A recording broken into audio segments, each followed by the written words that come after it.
Hello दोस्तों, आज हम शुरू करेंगे चैप्टर नंबर 3 जिसका नाम है अलजेब्रा ऑफ मैट्रिसेस। ठीक है जी। तो इसकी जो एक्सरसाइज है नंबर 3.1। तो इसको करने से पहले हम इसका जो बेसिक है, ठीक है, बेसिक पढ़ना बहुत ज़रूरी है।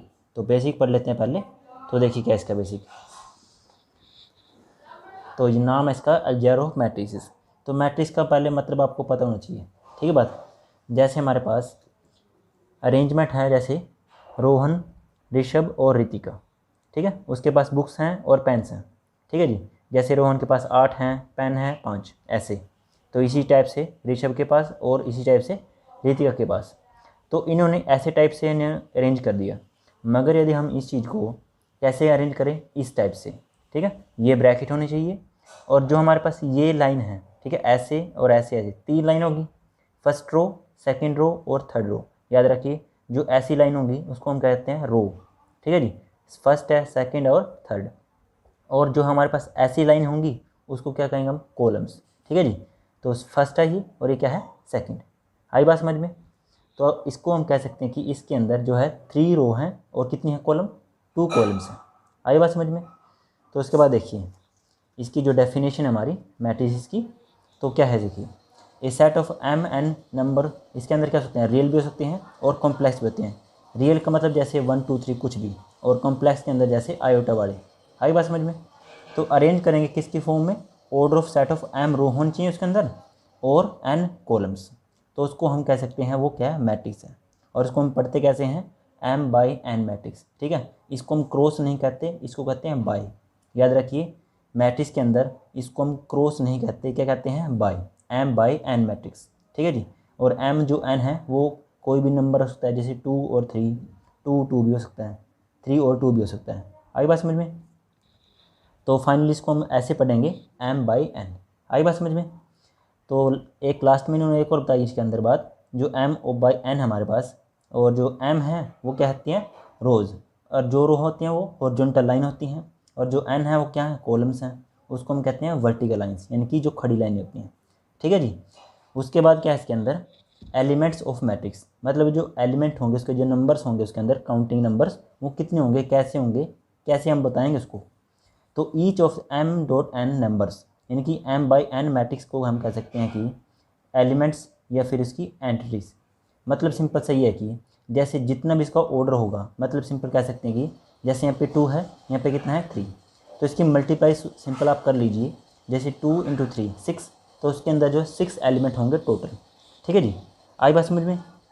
जैसे एग्जाम्पल के लिए, जैसे ये है, जैसे यहाँ पे 2 लाइन है ऐसे और 2 ही लाइन है ऐसे, तो 2 2 जा 4, तो इसके अंदर 4 एलिमेंट हैं इसी टाइप से। आई बात समझ में।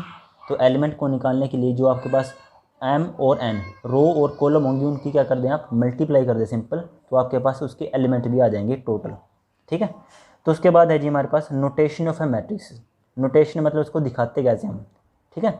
तो ज़्यादातर हम इसको दिखाते हैं जी इस सिंबल से, ठीक है, ए आई जे, और ये जो ब्रैकेट है उसको यूज़ करते हैं मैक्सिमम टाइम्स। वैसे तो हम ऐसे भी कर सकते हैं और ऐसे भी, मगर देखो क्या है, but we shall use the first notations. जैसे कि ये हमारी पूरे चैप्टर के अंदर हम इसी टाइप से हम इसको पढ़ेंगे, ना कि जो ये है और ये है, ठीक है जी। तो आप इसी को ही रिमेंबर रखें जो मेन है ये। उसके बाद क्या है, हम एक नंबर से जैसे ए बी सी के अकॉर्डिंग इसको दिखा सकते हैं, ठीक है।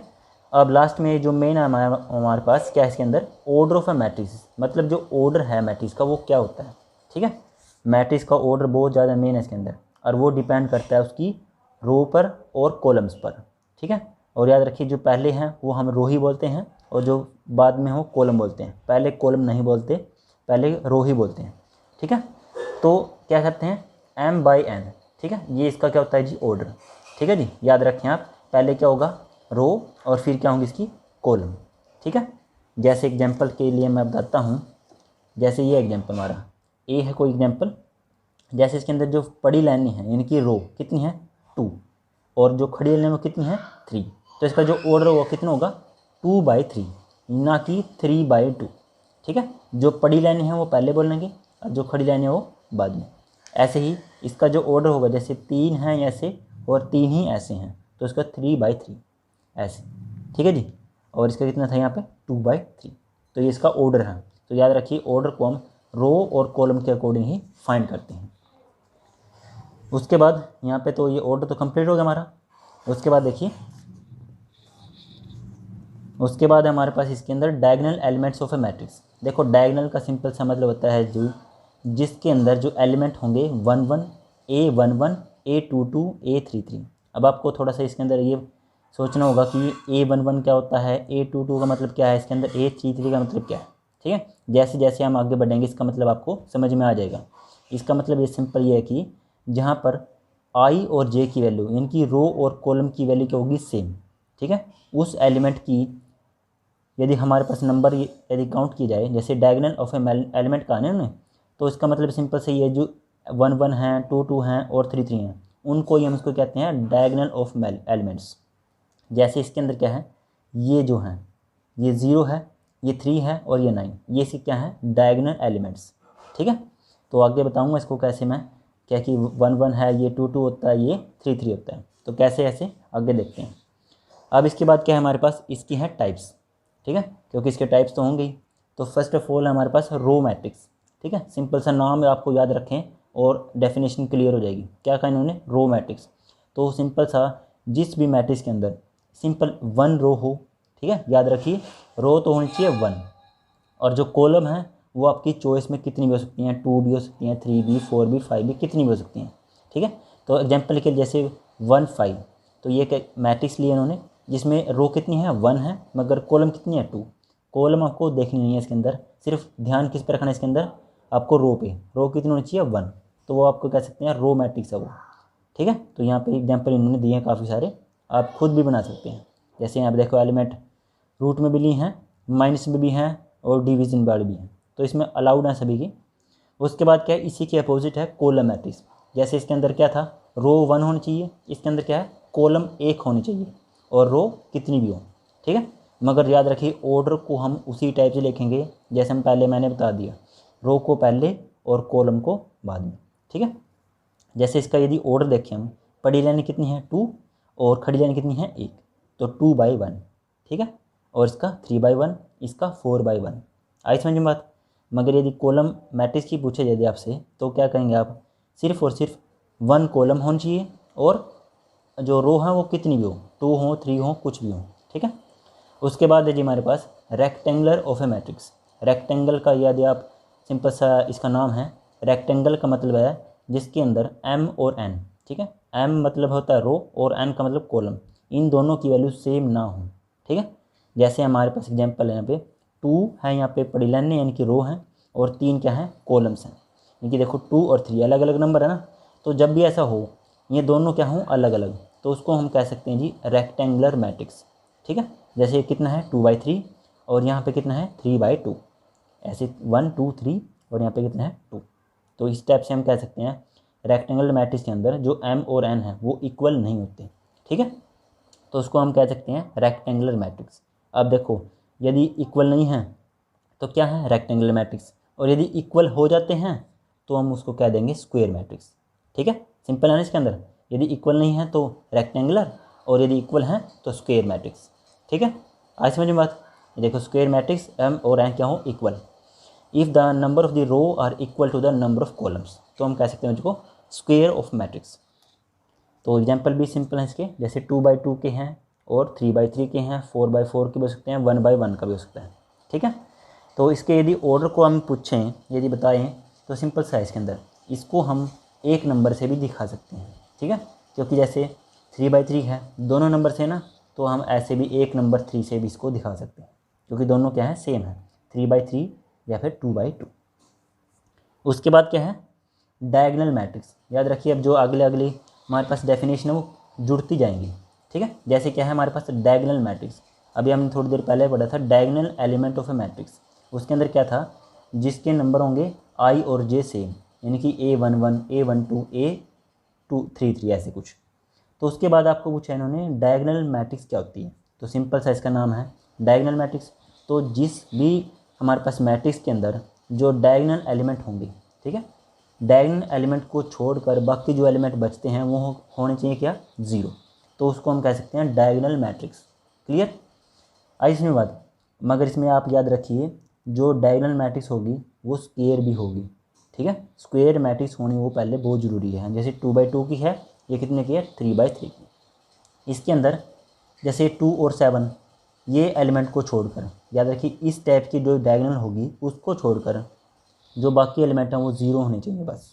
जैसे इसके अंदर भी ये एलिमेंट को छोड़ दिए और बाकी जो 3 ऊपर हैं और 3 नीचे वो क्या है, ज़ीरो। तो इसको हम कह सकते हैं ये डायगोनल मैट्रिक्स। क्लियर। उसको हम ऐसे भी दिखा सकते हैं और इसको हम ऐसे भी दिखा सकते हैं, ठीक है। ए मैट्रिक्स और डायगोनल लिखते हैं यहाँ पे, और 2 और 7। तो हम यदि इसको ओपन करें तो ऐसे लिखेंगे, यदि हम ऐसे भी लिख सकते हैं और ऐसे भी लिख सकते हैं। क्लियर। उसके बाद क्या है जी, स्केलर मैट्रिक्स, ठीक है। स्केलर मैट्रिक्स का सिंपल साइज के अंदर बात जुड़ती जाएगी, आप याद रखिए जो डायगोनल हमने किया है उसी के अकॉर्डिंग है भी। स्केलर मैट्रिक्स के अंदर क्या है, पहले तो ये भी क्या होनी चाहिए, स्क्वायर मैट्रिक्स होनी चाहिए। उसके बाद क्या है, जो हमारे पास डायगोनल एलिमेंट को छोड़कर इसके अंदर भी क्या है, जीरो होने चाहिए। मगर इसके अंदर एक कंडीशन और इन्होंने एक्स्ट्रा कर दी, क्या, जो डायगोनल एलिमेंट होंगे वो सेम होंगे बस, ठीक है जी। तो इसके अंदर एक्स्ट्रा कंडीशन क्या है, जो डायगोनल के एलिमेंट होंगे वो क्या होंगे, सेम। जैसे 3 3 है, यहाँ पे क्या है 5 5 5, ठीक है। क्लियर। काफ़ी सेम है ना ये, बस इसके अंदर जो चेंज आया वो डायगोनल में सेम होनी चाहिए एलिमेंट। उसके बाद देखिए जी मेन हमारे पास क्या है, ये आइडेंटिटी मैट्रिक्स। इसको यूनिट मैट्रिक्स भी कहते हैं मगर ज़्यादातर इसका नाम क्या है, आइडेंटिटी मैट्रिक्स। तो इसके अंदर भी जो ये हमने पढ़ी है स्केलर मैट्रिक्स, इसको ही कुछ एडिशन में लिया गया है।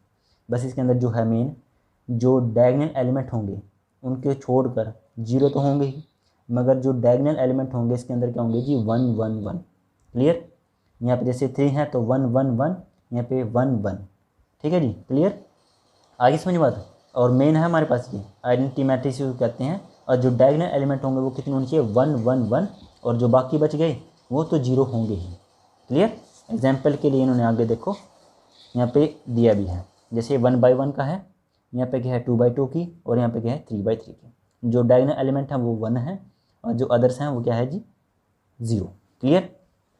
उसके बाद अब हमारे पास ट्रायंगुलर मैट्रिक्स। ट्रायंगुलर मैट्रिक्स के 2 पार्ट हमारे पास, ठीक है। तो पहला पार्ट क्या है हमारे पास, पहला पार्ट में अपर ट्रायंगल्स है। अपर ट्रायंगल का देखो थोड़ा सा इसमें अलग टाइप्स है। अपर ट्रायंगल का मतलब यहाँ पे क्या है, जैसे कोई स्क्वायर मैट्रिक्स है, ठीक है। स्क्वायर मैट्रिक्स के अंदर जो डायगोनल एलिमेंट होंगे उसके जो लोअर पार्ट में एलिमेंट होंगे वो क्या होने चाहिए, 0, ठीक है। देखो इन्होंने बोलो तो क्या है अपर ट्रायंगल, मगर इसमें होता कुछ उल्टा है। जैसे डायगोनल को छोड़कर जो नीचे वाले हैं वो 0 होंगे। क्लियर। देखो डेफिनेशन में ये लिखा है, a matrix in which all element below the principal diagonal are 0, तो उसको हम कह सकते हैं अपर ट्रायंगुलर मैट्रिक्स। क्लियर। अब है लोअर ट्रायंगल, इसका अपोजिट हो जाएगा फिर। इसमें क्या होना चाहिए, देखो लोअर में अपर वाले 0 होने चाहिए बस, डायगोनल से ऊपर जो 3 एलिमेंट होंगे वो क्या होंगे, 0। क्लियर। ये भी स्क्वायर होनी जरूरी है पहले। उसके बाद क्या है जी हमारे पास, जीरो मैट्रिक्स, या फिर कह सकते हैं इसको नल मैट्रिक्स। देखो नाम ही क्लियर है, क्या कहा इन्होंने, जीरो मैट्रिक्स। जीरो का मतलब क्या है, सभी एलिमेंट 0 होने चाहिए।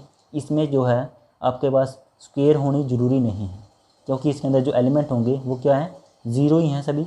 तो 0 के अकॉर्डिंग कैसी भी हो सकती है, 3/3 की भी हो सकती है, 2/3 की भी हो सकती है, 1/2 की भी हो सकती है, कुछ भी हो सकती है, मगर इसके एलिमेंट होंगे सभी वो क्या होंगे, 0। क्लियर।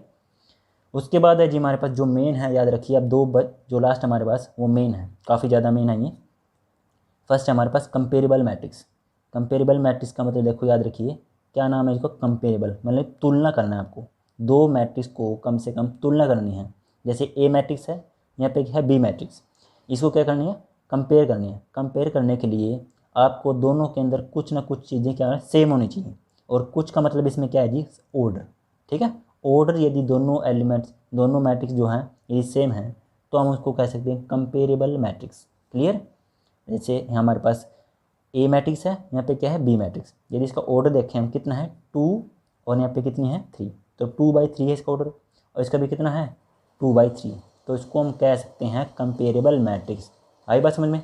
जैसे कोई 10th क्लास का बच्चा है और दूसरा भी है कोई 10th क्लास का ही है, तो उसको हम कंपेयर कर सकते हैं, मगर एक 10th क्लास के साथ 9th क्लास को हम कंपेयर नहीं कर सकते क्योंकि वो एक क्लास पीछे है, इसीलिए। क्लियर। उसके बाद देखिए एक लास्ट है जो मेन है लास्ट में बिल्कुल, इक्वालिटी ऑफ मैट्रिक्स, ठीक है। जो हमने अभी भी की है कंपेरेबल मैट्रिक्स, उसके अंदर एक एडिशन बात की गई यहाँ पे, क्या है इन्होंने, इक्वालिटी ऑफ मैट्रिक्स। तो इसके अंदर जो है 2 मैट्रिक्स आपको दी जाएंगी, और फर्स्ट कंडीशन तो जो हमें पढ़ ली कंपेरेबल अकॉर्डिंग, वो ऑर्डर तो होना चाहिए उनका बिल्कुल सेम, ठीक है, they have the order same. और सेकंड जो कंडीशन उन्होंने लगा दी वो क्या है, इसके अंदर जो एलिमेंट होंगे, ठीक है, अकॉर्डिंग टू पोजीशंस, जैसे फर्स्ट पोजीशन पे है, सेकंड पे है और थर्ड पे है, फिर यहाँ पे से फर्स्ट और सेकंड और यहाँ पे थर्ड, तो ये होने चाहिए बिल्कुल सेम। क्लियर, ये जो एलिमेंट होंगे क्या होने चाहिए, बिल्कुल सेम होने चाहिए। जैसे फर्स्ट पे 3 है, यहाँ पे कितना है ए, तो इसको हम कंपेयर कर लेंगे, ए इज इक्वल टू 3, ए की वैल्यू कितनी आ गई यहाँ पे 3 आ जाती है। इसी टाइप से 7 है 7 है, 8 है इज इक्वल टू बी, आई बात समझ में, और लास्ट में 2 2 है, 1 1 है और 0 इज इक्वल टू सी, तो यहाँ पे 0 सी की वैल्यू 0 आ जाती है। क्लियर यहाँ पे, तो याद रखिए जो इक्वालिटी मैट्रिक्स है उसके अंदर जो कंपेरेबल मैट्रिक्स हमने पढ़ ली वो तो है ही, यानी कि ऑर्डर सेम, ठीक है। उसके बाद जो एलिमेंट होंगे वो भी सेम होने ज़रूरी हैं, ठीक है। आइए समझे बात। अब कर लेते हैं इसकी जो एक्सरसाइज है उसको हम पढ़ लेते हैं, ठीक है। उससे पहले एक एग्जाम्पल और पढ़ लेते हैं, एग्जाम्पल से थोड़ा सा आपको और क्लियर हो जाएगा। देखो आपको एक मैट्रिक्स दी है, इन दिस मैट्रिक्स, ठीक है, एक मैट्रिक्स दी है, यदि आप देखें इसका ऑर्डर कितना है, देखो पड़ी लाइन कितनी है 1 2 3, ठीक है, क्लियर यहाँ पे। तो इसके बाद और खड़ी लाइन कितनी है 4, तो इसका जो ऑर्डर हम कह सकते हैं, देखो फर्स्ट में यही पूछा इन्होंने, the order of the matrix, तो ऑर्डर कितना हो जाएगा इसका 3/4। क्लियर, क्योंकि इसके अंदर जो 3 हैं वो रो हैं और जो 4 हैं वो क्या है कॉलम्स हैं, तो इसीलिए इसका जो ऑर्डर होगा वो 3/4। क्लियर, उसके बाद सेकंड पॉइंट क्या पढ़ा इन्होंने, the number of the elements, देखो मैंने एलिमेंट्स के बताया था, जो ऑर्डर होगा सिंपल इसको क्या कर लो मल्टीप्लिकेशन में ले लीजिए, ठीक है। 3 × 4 कितना हो जाएगा 12, तो इसके अंदर जो 12 एलिमेंट हैं टोटल वो हमने बता दी। ऐसे काउंट भी कर सकते हैं 1 2 3 ऐसे, मगर सिंपल आप मल्टीप्लाई कर लें तो आपका आंसर आ जाएगा। उसके बाद जो फाइनली है जो मेन है याद रखिए वो ये है, the elements A13 A121 A33 A24। याद रखिए मेरी बात, जो फर्स्ट नंबर है जिसे यहाँ पे लिखा है क्या 3 है, देखो मैं समझा रहा हूँ, इन्होंने कहा है जी A13 A21 ऐसे, ठीक है, उसके बाद है A33 और लास्ट में इन्होंने कहा है जी A24।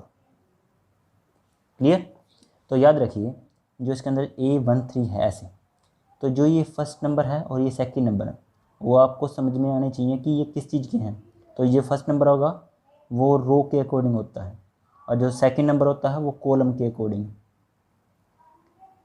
आई समझ में बात, यदि आप देखें जो फर्स्ट रो आपको देखनी पड़ेगी और इसके थर्ड कॉलम, तो आप ये एलिमेंट निकाल सकते हैं। क्लियर, तो देखो क्या कहा इन्होंने, फर्स्ट है हमारे पास A13, इनकी फर्स्ट रो और थर्ड एलिमेंट, इनकी फर्स्ट रो तो ये रही और थर्ड कॉलम कौन सी हमारे पास 1 2 3, तो ये जो एलिमेंट है वो इसका सही होगा। क्लियर, आई समझ में बात। नेक्स्ट क्या है 2 1, इनकी सेकंड रो देखनी है और फर्स्ट कॉलम, तो सेकंड रो तो ये रही और फर्स्ट कॉलम ये रही, तो ये रहा हमारा 35, तो यहाँ पे 35, ठीक है जी। तो ऐसे ही 3 3 है और ऐसे ही लास्ट में 2 4 है, तो 2 4 देख लेते हैं। चलो 2 का मतलब सेकंड रो है ये रही और फोर्थ ये हमारे पास कॉलम है 1 2 3 ये रही, तो 12 इसका आंसर हमारा। क्लियर, तो ये था हमारा इसका एग्जाम्पल फर्स्ट। क्लियर, तो अब कर लेते हैं हमारे पास जो एक्सरसाइज है वो कर लेते हैं अब, ठीक है जी। तो अब देखिए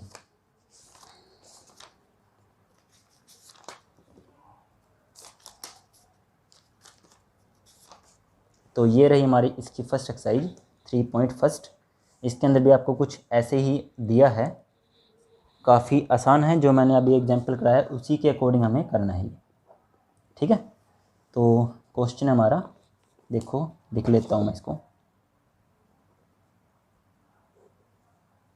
2 5 19 माइनस के 7 है, उसके बाद 35 माइनस में 2 5/2 12 √3 1 माइनस के 5 17, ठीक है। तो ये है हमारे पास क्वेश्चन नंबर फर्स्ट, ठीक है।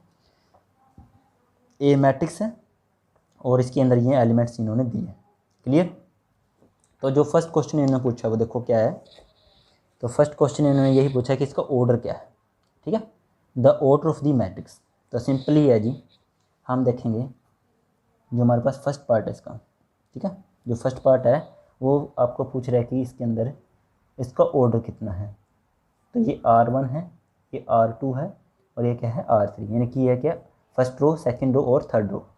और ये क्या है इसके कॉलम्स हैं, ठीक है, C1, C2, C3 और C4। क्लियर। अब देखो 3 हैं रो और 4 कितनी हैं कॉलम।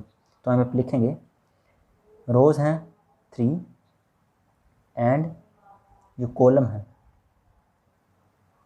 वो कितनी है हमारे पास 4, ठीक है। तो देन ऑर्डर कितना हो जाएगा, सिंपल याद रखिए जो रो हैं वो पहले बोलते हैं हम 3/4। क्लियर।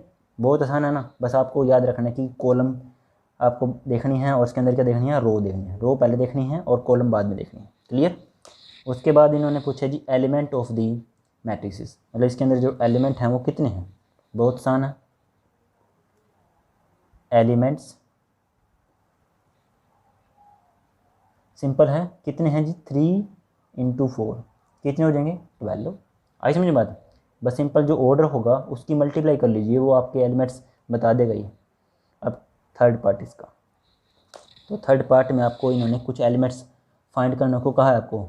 A13 A21 है, तो मैं लिख देता हूँ यहाँ पे A13 A21 है, A33 A24 और A23, ये एलिमेंट इन्होंने पूछे हैं। क्लियर। तो बहुत इजी है जी, बस आपको याद रखना है कि जो जैसे हमारे पास A13 पूछा है इन्होंने, ठीक है। A13 को यदि मैं ढूंढना चाहता हूँ तो फर्स्ट रो देखनी है और थर्ड कॉलम। तो फर्स्ट रो ये रही और थर्ड कॉलम ये रही हमारी, ठीक है। तो 19 हमारा A13 है। उसके बाद क्या है A21 के लिए सेकंड रो देखनी है हमें, तो सेकंड रो ये रही और फर्स्ट कॉलम तो ये रहा हमारे पास 35, ठीक है। सेकंड रो है और फर्स्ट कॉलम है तो 35। क्लियर। उसके बाद आपको पूछा है इन्होंने A33, यानी कि थर्ड रो है और थर्ड ही कॉलम।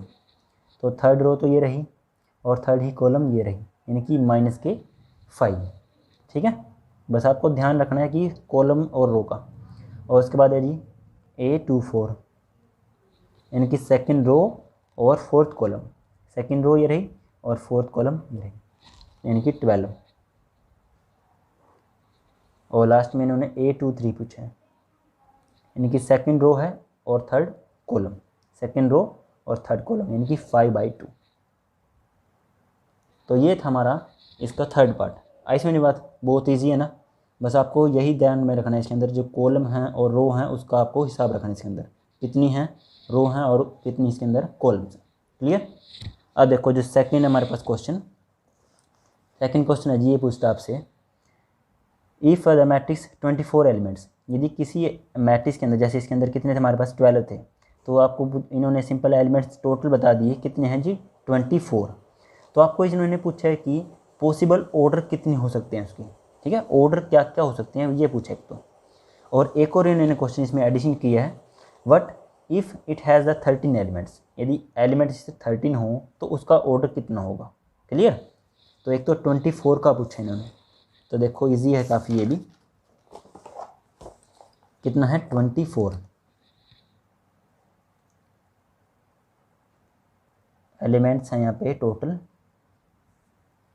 Total elements 24। तो ऑर्डर जो है ऑर्डर, ठीक है, ऑर्डर आपको फाइंड करने हैं। तो ऑर्डर सिंपल सा याद रखिए, ऑर्डर का मतलब क्या होता है, जो भी हमारे पास टोटल एलिमेंट होंगे वो ऑर्डर को मल्टीप्लिकेशन करने के बाद आते हैं। तो आपको ऐसे नंबर देखने हैं दो जिनकी मल्टीप्लिकेशन ही 24 हो। क्लियर। तो सिंपल फर्स्ट हमारे पास 1/24। क्लियर।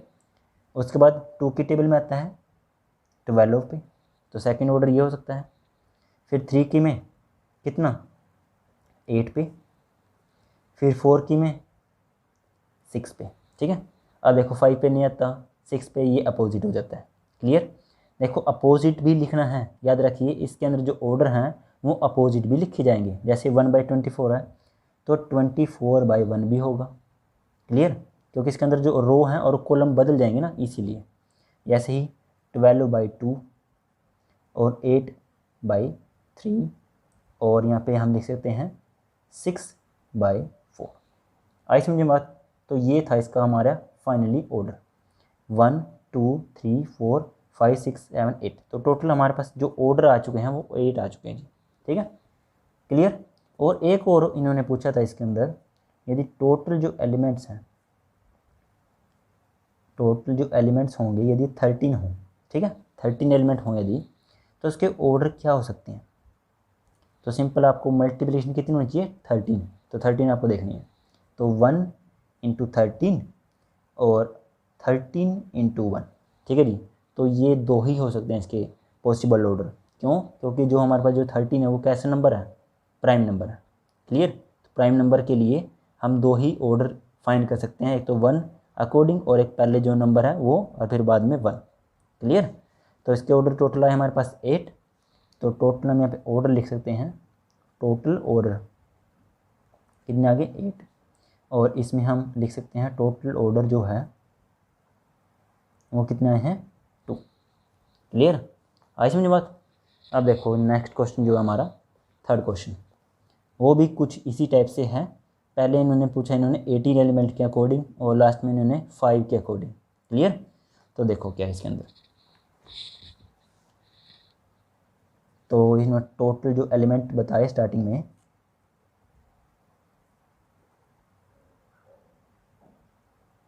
वो तो हैं 18। ठीक है, तो 18 के अकॉर्डिंग जो ऑर्डर होंगे देखिए क्या क्या हो सकते हैं। मल्टीप्लिकेशन जो टोटल है वो 18 आनी चाहिए, तो 1 × 18। अपोजिट भी साथ लिख सकते हैं आप, 18 × 1। क्लियर। ये तो दो। अब दूसरे बात 2 × 9, उसके बाद 9 × 2। ठीक है, उसके बाद क्या हो सकता है हमारे पास 3 पे 3 × 6 और 6 × 3। तो ये मैक्सिमम इसके ऑर्डर हो सकते हैं। इसके अलावा तो मेरे हिसाब से कोई हो सकता नहीं। यदि आपको देख लीजिए मेरे हिसाब से तो ठीक है ये। तो टोटल कितने हो गए हमारे पास 1 2 3 4 5 6। तो टोटल जो ऑर्डर हो चुके हैं इसके अंदर वो कितने हो गए 6। क्लियर। और एक और इन्होंने पूछा था इसके अंदर, यदि टोटल एलिमेंट्स हों कितने 5, तो 5 के अकॉर्डिंग कितने ऑर्डर हम बना सकते हैं यहाँ पे।